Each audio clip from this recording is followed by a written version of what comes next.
There's lots of application, there's lots of product development, but it's more the stuff that universities can be doing.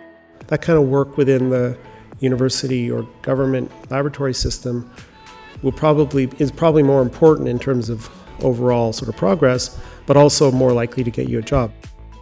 What we have seen is these jobs never existed before. Any skill is transferable.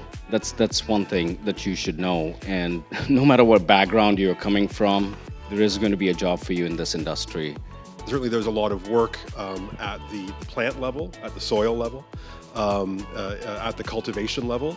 And I think that spans not only from that level, but all the way to the level of society, the level of lawyers, the level of sociologists, social workers, and the like. In terms of skills that people need, on the international side, you need to be able to negotiate policy. You need to figure out how to make the best product. And I think that's an ongoing thing, just like it is in pharmaceuticals, cosmetics, food, NHPs, natural health products, figuring out different molecules, microencapsulation, solubility, making a product consistent across like the chocolate bar. You want to make sure the chocolate bar has got the same amount of THC in every little square. Now that we have legalized, the genie is now out of the bottle. We now have a state-of-the-art capitalist industry trying to figure out new ways to sell THC to individuals. And as a public health person, a lot of me is really excited by that, because the great killer in our society when it comes to substances is alcohol. And I believe if we can shift some of that consumption from alcohol to THC, we'll see benefits at a public health level.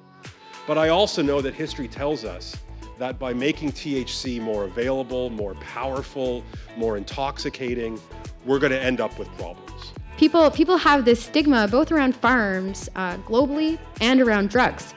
So if you take those two things together and then say, give me money, it can be hard. I agree completely with the idea of stigma around a lot of the challenges we face as cannabis scientists in terms of research funding, in terms of attracting and retaining qualified personnel, and the regulatory landscape. Cannabis industry is at a point where you can't expect your job today is going to be the same in a year's time or 2 years' time.